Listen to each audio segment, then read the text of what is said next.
a gente del Poder Judicial. Es importantísimo que vayamos sensibilizando respecto a la violencia contra las mujeres. Sin esta sensibilización no nos vamos a cuestionar, o va a ser más difícil cuestionarnos nuestras creencias personales.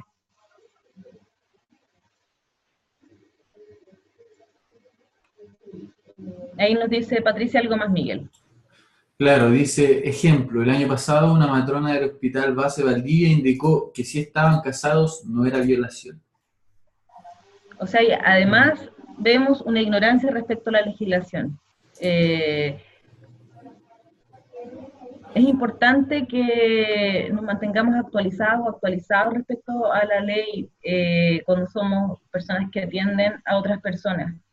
Eso que dice esa matrona está muy alejado de la legislación actual, y además de estar alejado de la legislación, yo creo o pienso que es parte de una convicción personal, de algo que ella cree que es así. Entonces, desde allí vulnera, y doble vulnera a esta mujer que ya vivió una vulneración a sus derechos por parte de su cónyuge, y ahora lo vive por parte de una persona que supuestamente va a prestarle ayuda.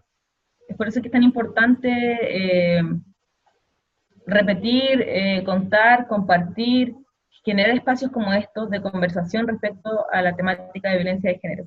Porque el desconocimiento muchas veces es como caldo de cultivo para otras vulneraciones.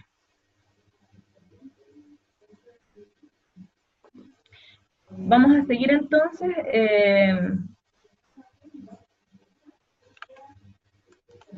Nos pasó lo mismo, se olvidó que pero Eso tiene que salir ahí, ¿no?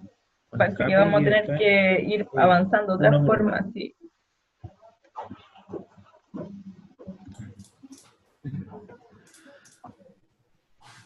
Patricia igual añade otro que dice, el otro muy cuestionado es la retractación. Ah, sí. También quería aprovechar de darle la bienvenida a Carla, que se nos unió por ahí entre medios. Carla Vázquez llegó a... Carla está con video, sí la podemos ver. Lo que decía, ¿quién fue? ¿Patricia? Sí. Sí, la retractación. Cuando estamos con mujeres que viven violencia en un proceso psicosocial potente que hace sentir a la mujer que está acompañada, que además desmitifica muchas creencias, como por ejemplo que va a quedar sin los hijos, que se los van a quitar, o que el marido no la va a ayudar económicamente, o que socialmente va a ser rechazada, etcétera, o que no va a poder vivir su vida sin él.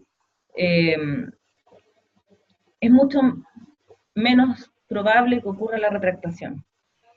La retractación es parte de un fenómeno que ocurre cotidianamente con mujeres que viven violencia de género, en el contexto de pareja principalmente, y que en gran parte se debe al aislamiento que ha vivido la mujer durante tiempo largo, donde las convicciones ya no son tan personales, sino también han sido influenciadas por esta persona que ejerce violencia, que le ha repetido incesantemente que todo lo que ella haga la va a perjudicar, o que él va a cambiar, que no lo denuncie, que le va a arruinar la vida, que le va a manchar los papeles, ¿no es cierto? Esto de que los hombres convencen a las mujeres muchas veces respecto a que si lo denuncia, va a imposibilitarle trabajar porque va a quedar con una anotación en su extracto de filiación en antecedentes penales, lo que no es tan cierto.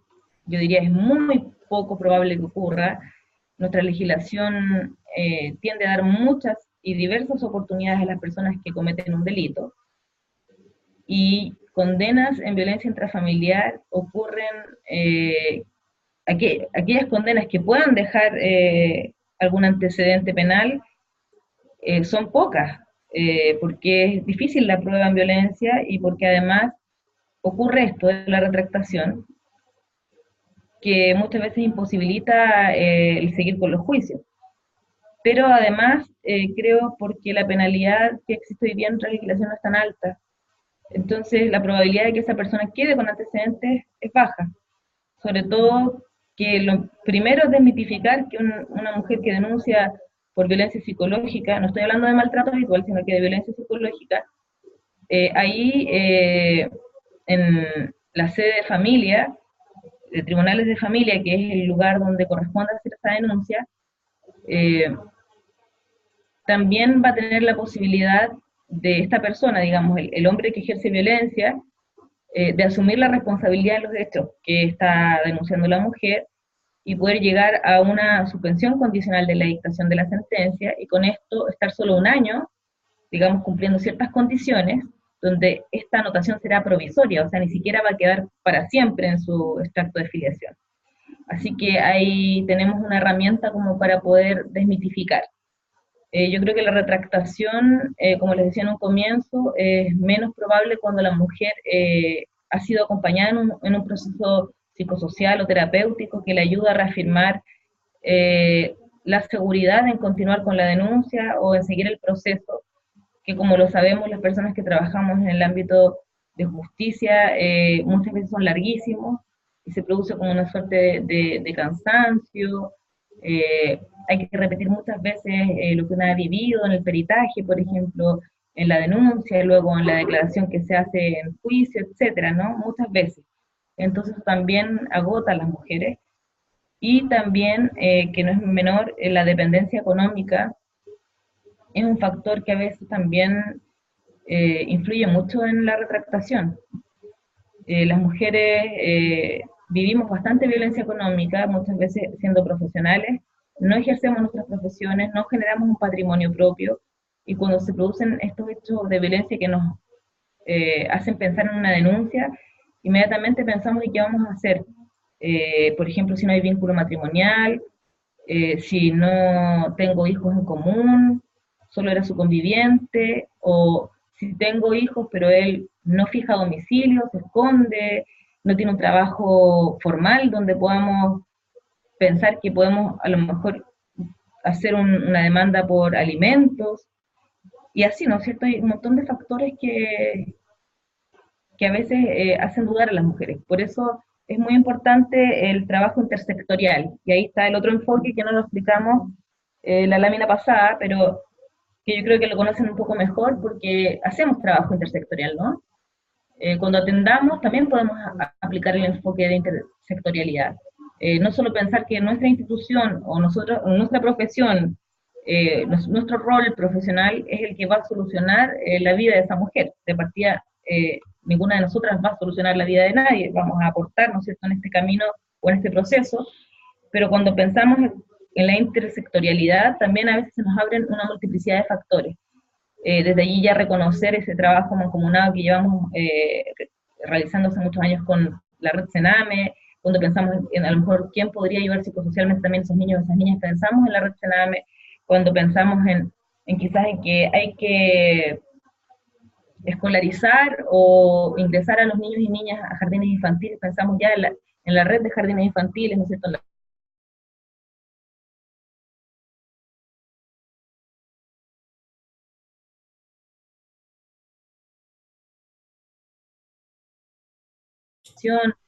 y vaya como amortiguando, ¿no? Para Paola, que mantenga su... creo que hace como 5 o 10 segundos que estuvieron como sin audio, no se escuchaba nada. Oh, ¿hasta dónde habré llegado? Ah, pero les queda claro. Acá hay otra más, ¿no? No te escuchamos. Patricia Brandango. Leámoslo. Pero no, Miguel, ¿me escuchas? Sí, sí, ahora lo escuchamos. Lo que pasa es que hubo un periodo, tú estabas hablando de un periodo como de 10 segundos que no se escuchó nada y después volvió a tu voz. Entonces, obviamente lo que dijiste ahí no se escuchó nada. Pero eran 10 segundos, no creo que... Ajá, les hablaba como del trabajo mancomunado entre instituciones para abordar los casos a través del enfoque intersectorial también, de poder ayudarnos entre todos y todas a dar mejores respuestas a las personas que atendemos. Quería contarles aparte, ¿ven la diapositiva o no? O sea, la diapositiva, el PowerPoint. En este momento lo dejaron de compartir, tienen que volver Ya. Vamos a compartirlo nuevamente. La pantalla. Ya. ¿Y ahí? Sí, ahí se está viendo. Y Isabel nos cuenta que también lo puede ver. Me imagino los demás igual. ¿Sí? Ya, súper. Si bien hemos hablado, ¿no es cierto?, de enfoques que aperturan la mirada, la apuesta que es también que como profesionales lo hagamos, la verdad es que en nuestra legislación es como que nos cierra un poco la posibilidad de ampliar tanto la mirada, porque tenemos una ley única, que es la ley de violencia intrafamiliar, que intenta explicar y dar respuesta a la violencia contra las mujeres en general, cosa que es difícil, pues esta ley ubica a la mujer al interior de la familia eh, y trabaja como una ley marco para los casos de violencia intrafamiliar, que no solamente aborda violencia contra las mujeres, sino que aborda violencia que ocurre en el contexto familiar, por lo tanto también son sujetos de protección de esta ley los hombres, los niños, las niñas, las personas adultas mayores, las personas con capacidades diferentes.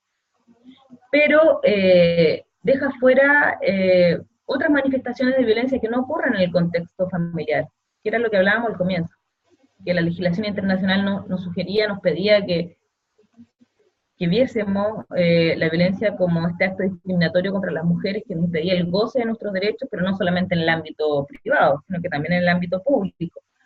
Esta ley deja fuera eso, pero también deja fuera otros vínculos de parentesco o no parentesco, sino que vínculos relacionales, como son las relaciones de pololeo, sin convivencia, sin hijos o hijas en común.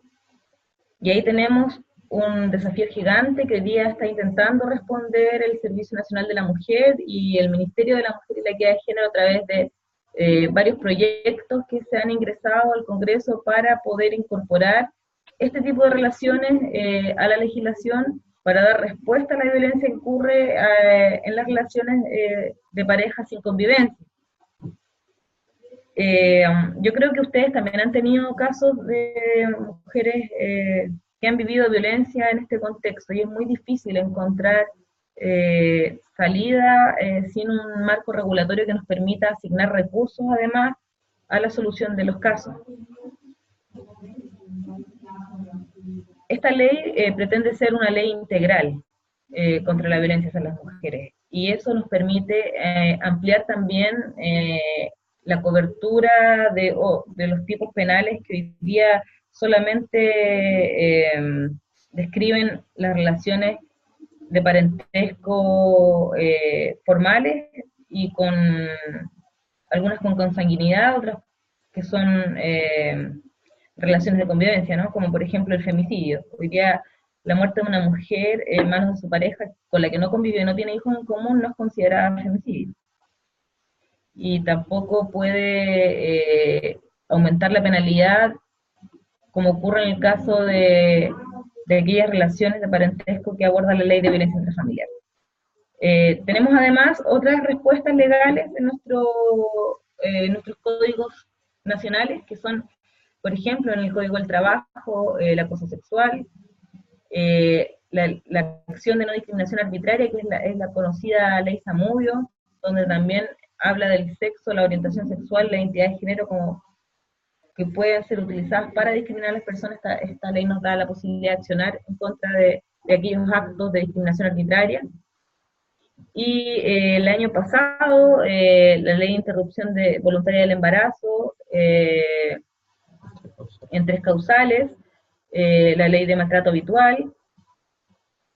Y para atrás, mirando hacia atrás, está la aprobación del protocolo de Palermo, que también tipifica el delito de trata de personas inmigrantes en situación de explotación, que también aborda un tipo de violencia de género que es muy poco conocida, que es la trata de personas.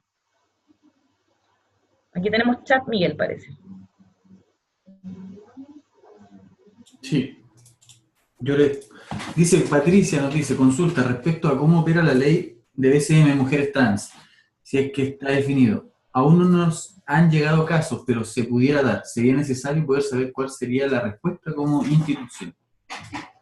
Principalmente lo que conocemos de la ley, puesto que aún no ha sido publicada, sino que lo que conocemos porque en su trámite legislativo, en sus discusiones parlamentarias, y luego también en lo que se ha conocido con todas las reformas, por todas las comisiones que pasó, eh, entendemos que una mujer trans que ha podido hacer el cambio legal de su identidad que coincida con el sexo legal que es asignado a través del registro civil, no tiene ningún inconveniente de ingreso a un dispositivo de Cernamej.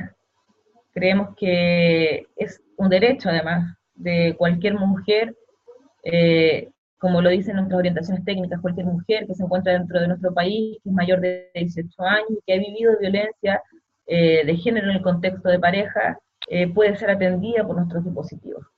El tema, yo creo, es cómo nos sensibilizamos los equipos, y es allí la gran apuesta como institución para desprejuiciarnos respecto a la atención a mujeres trans. Hay millones de prejuicios, conocemos poco de la identidad de género, de la expresión de género también, tenemos una confusión muchas veces en la orientación sexual, identidad, expresión, manifestación. Entonces, yo creo que es importante que también nos nutramos de conocimientos para desprejuiciarnos y poder hacer una atención fluida con las mujeres trans. Y es un desafío institucional también el poder hacerlo. Así que no sé si respondo a tu pregunta, Patricia, pero espero que cuando te enfrentes a la situación puedas ver a esa otra mujer como una mujer igual a ti.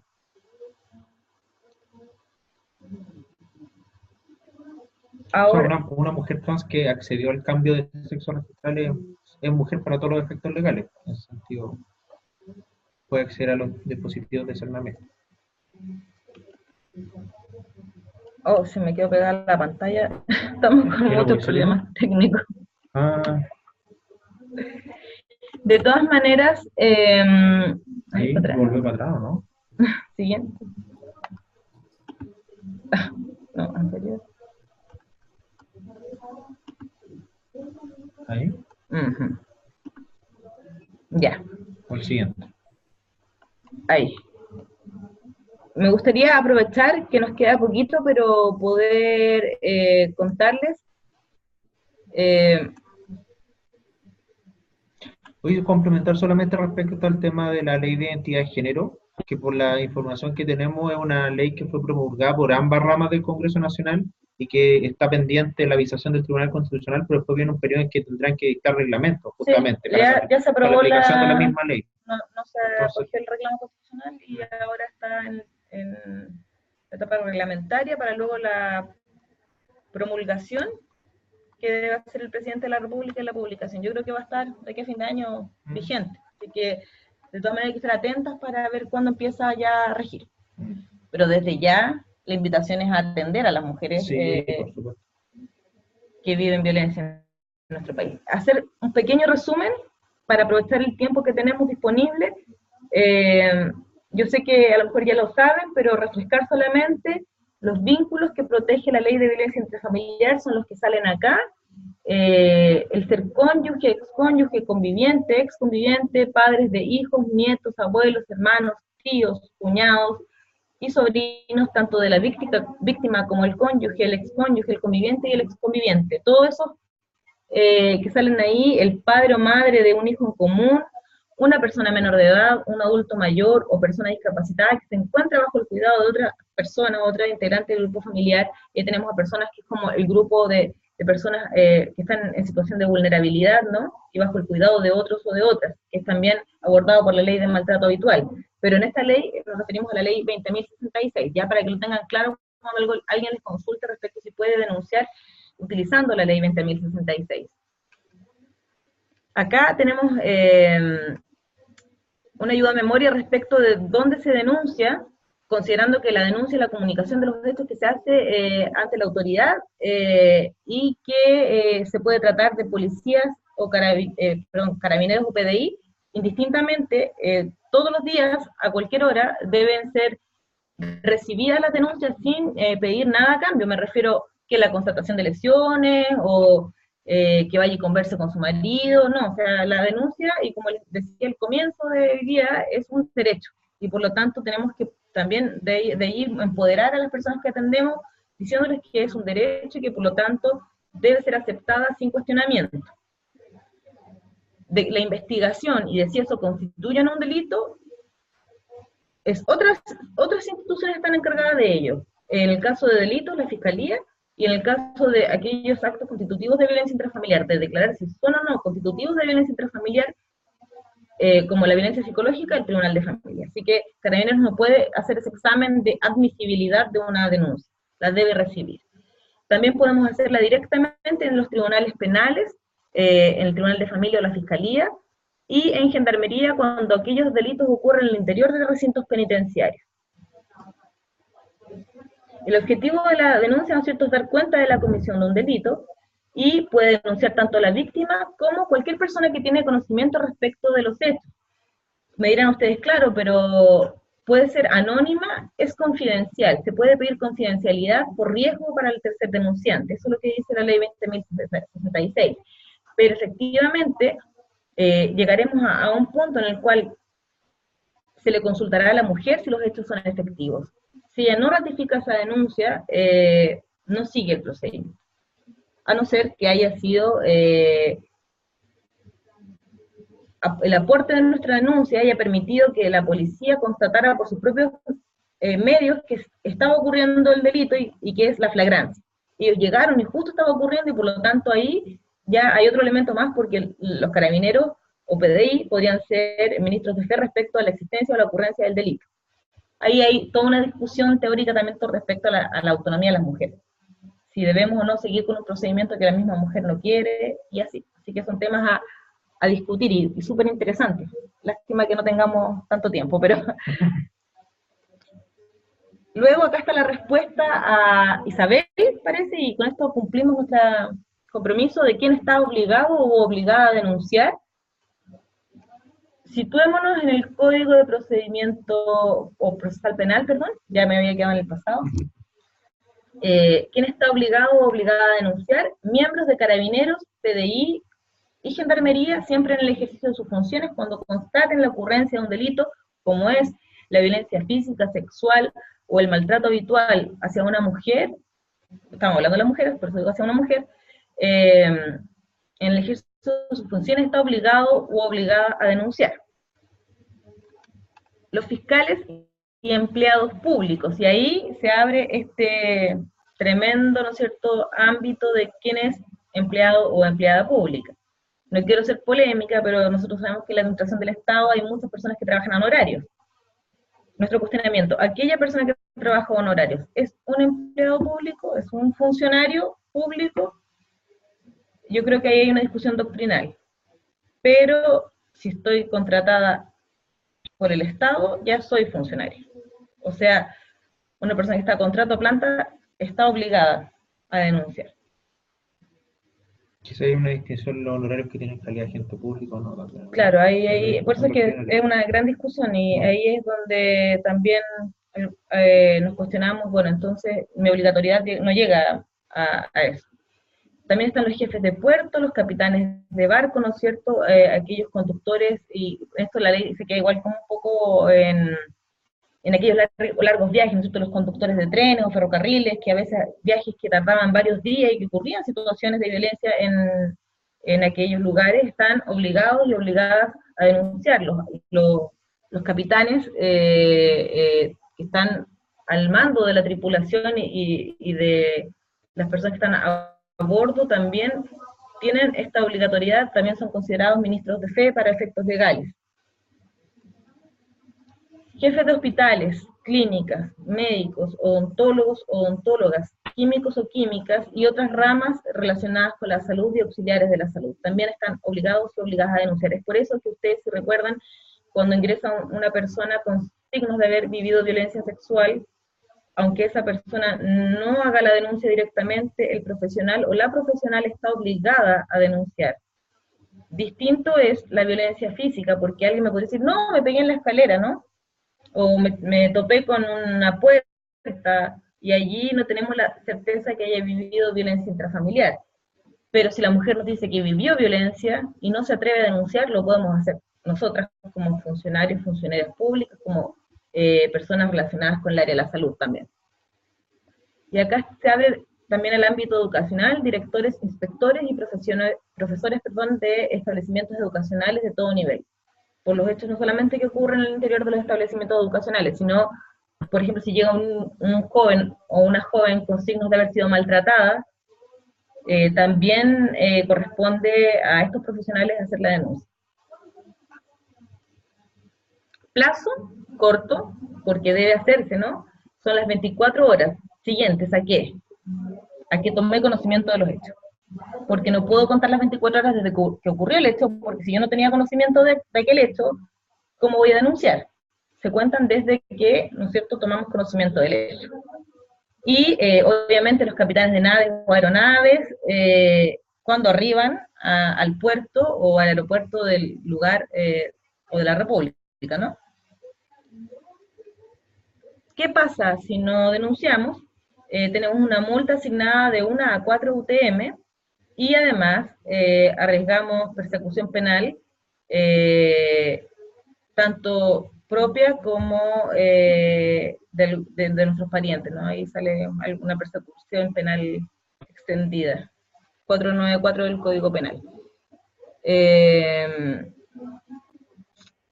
Con respecto a la denuncia anónima, que también es otra duda general que se presenta, yo les decía hace un rato atrás que está la reserva del tercero denunciante. Eso está en el artículo 92, el numeral 7 de la Ley de Tribunales de Familia, que es la Ley 19.968, que es una de las medidas cautelares que se fijan en protección a la víctima, en este caso al testigo o a la persona que está aportando con la denuncia. Siempre que el denunciante se encuentre en riesgo por amenazas o represalias respecto a la persona que ejerce violencia, podrá decretar la reserva del tercero denunciante. ¿Por qué no es anónima, sino solo una reserva de identidad? Porque siempre nos vamos a tener que identificar cuando hacemos una denuncia, sin embargo, se va a poder como ocultar de la otra persona de alguna forma, y eso es lo que se refiere a la reserva, pero no es anónima.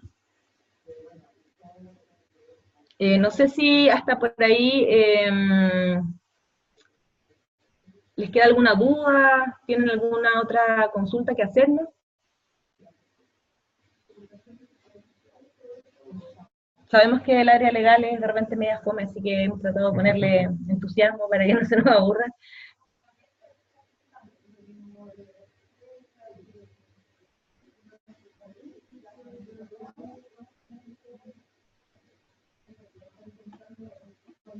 ¿Cómo van ahí con sus conocimientos? ¿Hay algo que les haya quedado con el tintero?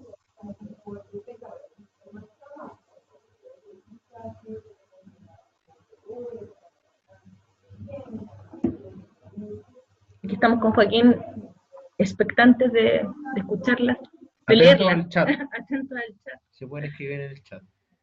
No sé si alguna ya tuvo contacto con el micrófono y pudo acceder al micrófono.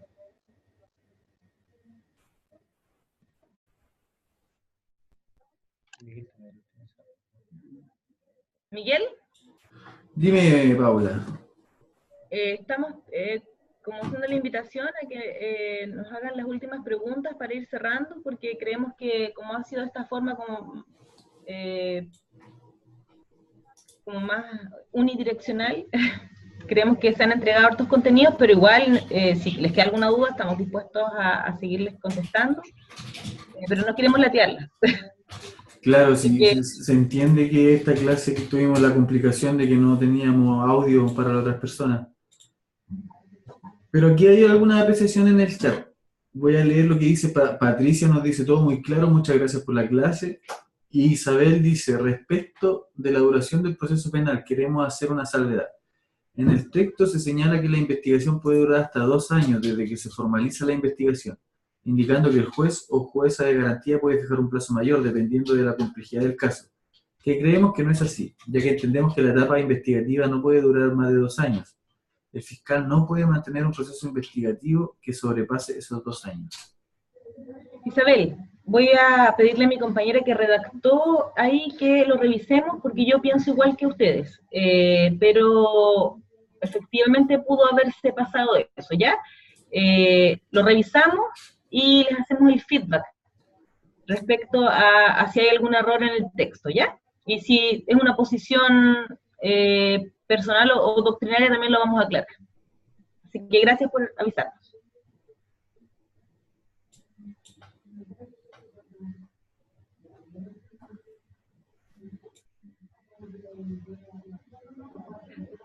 Bueno, con Joaquín aprovechamos de despedirnos, de agradecerles su atención. No les pudimos conocer a todas, conocimos a Carla, la estamos mirando, Carla, ahí en la Sí está en pantalla. imagen. A ver, veamos si Carla tiene... Parece que no tiene audio. Lamentable, y bueno, agradecerles, como decíamos, el que hayan mantenido su atención, esperamos haberles aportado también, y Estuvieron interesantes las preguntas también. sí, súper interesante, y las experiencias. Así que les damos harto aliento ahí para seguir en sus labores el día de hoy y toda la semana que queda, y además a seguir ahí tratando de poner la mirada o los lentes violetas en sus atenciones. Así que nos despedimos con Joaquín, si no hay más preguntas. Gracias, Miguel. Sí, muchas gracias, Pablo Joaquín, y gracias a todas, ¿verdad?, por participar. Lamentamos este tema de los micrófonos, pero espero hayan podido captar lo que más se pudo.